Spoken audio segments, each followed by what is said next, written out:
दो कंसेप्ट बता रहा हूं मैं, उस कंसेप्ट पे बेस 3 क्वेश्चन एनसीईआरटी में। 2 कंसेप्ट मैं बता रहा हूँ, 4 क्वेश्चन आप करेंगे, 2 का 4।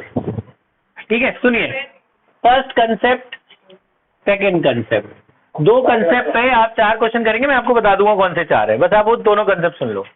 सबका ध्यान बोर्ड की तरफ है, यही हो पूरा दिमागी रूप से, ठीक है। सुनो, पहले कंसेप्ट का नाम है कंकरेंट लाइंस। कंकरेंट का मतलब क्या होता है? फिजिक्स में पढ़ा कंकरेंट फोर्सेस। कंकरेंट मतलब meeting at a single point, when all the lines intersect through a same point. एक ही पॉइंट से जब बहुत सारी चीजें पास करें, एक पॉइंट पे जाके सारे मिले, उसे कंकरेंट कहते हैं।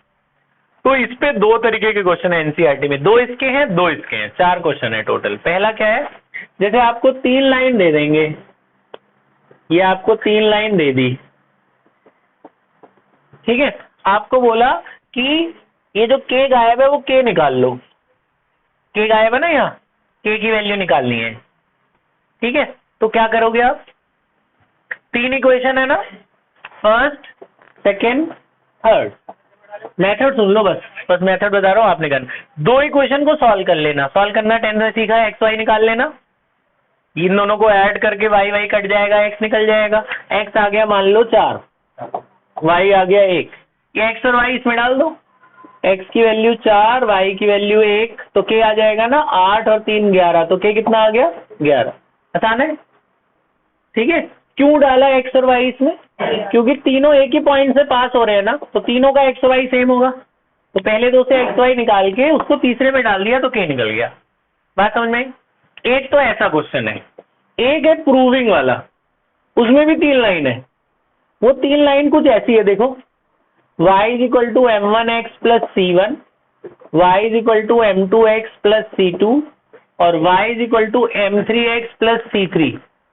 और ये प्रूव करना है कुछ, ये प्रूव करना है, देखो, टू प्रूव कुछ ऐसा, m1 c2 minus c3 m2 c3 minus c1 plus m3 c1 minus c2 is equal to 0, ऐसा कुछ लाना है, ये इंपॉर्टेंट है प्रूविंग वाला। तो ये भी ऐसे ही करना है, बस थोड़ा सा मैं तुम्हारे लिए कर देता हूँ। इसका ना एक्स और वाई कुछ ऐसे m और c के फॉर्म में आएगा। देखो, ये 3 इक्वेशन है, फर्स्ट, सेकेंड और थर्ड।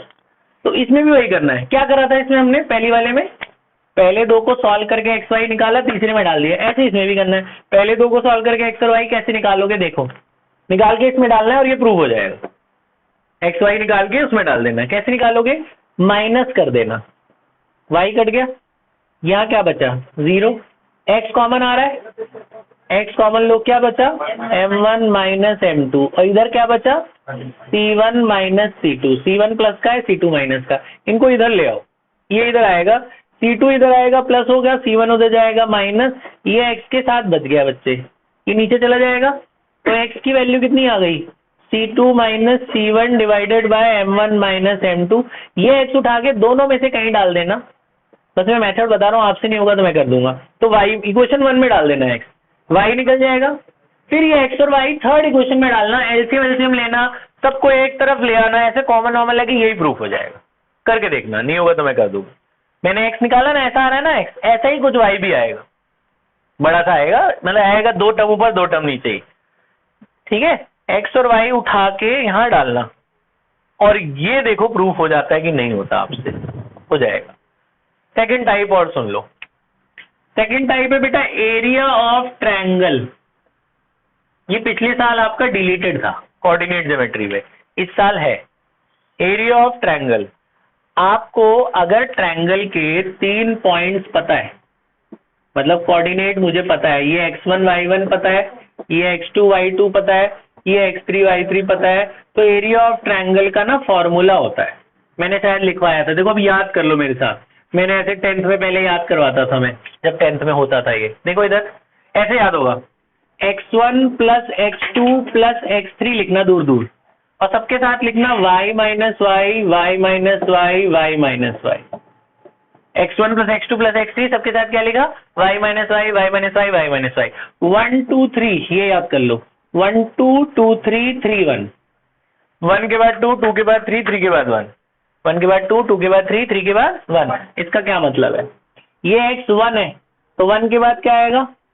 2 के बाद 2 के बाद 3, 3 के बाद 1, 3 के बाद 1, 1 के बाद 2। एरिया ऑफ ट्रायंगल फॉर्मूला बन गया x1 plus x2 plus x3 y minus y y minus y y minus y 1 2 2 3 3 1। अब ये पॉइंट्स हैं, ये दिए होंगे, डाल देना, एरिया आ जाएगा। लेकिन अब ये लोग क्या करते हैं, थोड़ा मुश्किल कर देते हैं। स्ट्रेट लाइन में आपको ये पॉइंट्स नहीं देते, 3 लाइन दे देते हैं। जैसे पहली इक्वेशन ये दे दी, दूसरी इक्वेशन जैसे x plus y is equal to 5, x minus y is equal to 3, x minus y is equal to 0, ऐसे 3 इक्वेशन दे दी। बोला ट्रायंगल बन रहा है ना, इसका एरिया बताओ। तो ट्रायंगल बनने से एरिया तो निकलेगा नहीं, हमें ये पॉइंट्स पता होने चाहिए ना, तब इसमें डालेंगे तो एरिया निकालेगा वो। तो पॉइंट्स नहीं पता बेटा, तो ये ए बी सी ढूंढने पड़ेंगे। तो ए कैसे मिलेगा? 2 लाइन जो 2 काट रही हैं उनको सॉल्व करके ए मिल जाएगा। जो 2 लाइन काटती हैं उनको सॉल्व करके वो पॉइंट मिलता है ना। तो ये और ये काट रही है ना, ये दोनों लाइनें काट रही है ना, इन दोनों को सॉल्व करके ये पॉइंट आ जाएगा। सॉल्व करना पता ही है, कैसे सॉल्व करते हैं? x plus y is equal to 5, x minus y equal to 0, मान लो 5, समझ गए? ठीक है, मान लो ये कुछ जो भी है सॉल्व करके, ये मैंने नंबर थोड़ा 1 ले लूँ, थोड़ा कैलकुलेशन आसान होगी। ये वाई वाई कट जाएगा, 2x इक्वल टू 6, x की वैल्यू कितनी आ गई? 3, x को उठा के यहाँ डाल दोगे, y कितना आ गया? 2, तो ये पॉइंट आ गया 3,2। ये रफ वर्क है, फेयर में भी कर सकते हो। ऐसे ये 2 को सॉल्व करोगे तो कौन सा पॉइंट मिलेगा? b। ये 2 को सॉल्व करोगे तो कौन सा पॉइंट मिलेगा? c। ABC मिल जाएंगे ना। तो जब ये x1 y1 x2 y2 x3 y3 आ जाएगा, इसमें डाल देना, एरिया आ जाएगा। आया समझ में? अब थोड़ा सा इसको मुश्किल करने के लिए ऐसी लाइनें नहीं देते, ऐसी लाइनें दे देते। मतलब मैं आपको अगर लाइन दे दूं ऐसी, देखो मैं यहां दे दूं x इज इक्वल टू 0, एक लाइन, तो इसको सॉल्व करना आसान हो गया। कैसे पता है? ये 3 लाइन है, एक x इक्वल टू 0, एक x plus y equal to 5 है। सॉल्व करना कैसे आसान? ये x की वैल्यू इसमें डाल दो, x तो 0 है ही, x 0 डालो, y कितना आ गया? 5। ये दोनों सॉल्व करना और आसान, x इसमें 0 डाल दो, x 0 डाल दोगे तो y की वैल्यू कितनी आ गई? -3। तो x 0 है, y कितना आ गया? -3। बस ये 2 को सॉल्व करके x y निकालना है, तो ज्यादा आसान है ना। अगर मैं आपको दे दूं x is equal to k, तो x इसमें डाल देना, y निकल जाएगा, k कॉमा कुछ आएगा ना आंसर। अभी तो 0 है, तो ये 3 पॉइंट्स आ गए ना। फिर उसके बाद इसमें डाल के एरिया निकाल लोगे। ठीक है, तो 2 इसके करने हैं, 2 इसके करने हैं, बोर्ड से कुछ नहीं लिखना है, बस हेडिंग डाल के 2 इसके 2 उसके मैं आपको बता देता हूं कौन से हैं।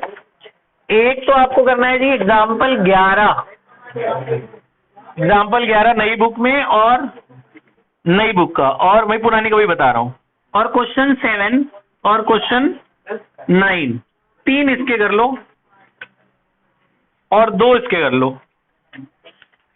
अभी जितने हो जाए अभी कर लो। एग्जाम्पल नंबर 14 है शायद, हाँ एग्जाम्पल 14 और मिसलेनियस क्वेश्चन 7। बेटा ये मिसलेनियस के हैं जो क्वेश्चन लिखे हुए, ठीक है, 5 क्वेश्चन है, ये नई बुक के हैं। पुरानी बुक वाले हैं, देखो पुरानी बुक वालों का भी बता देता हूँ, ये नई बुक के हैं ये, ठीक है। 2 3 इसके, 2 इसके, शुरू हो जाओ नई बुक वाले। पुरानी बुक वाले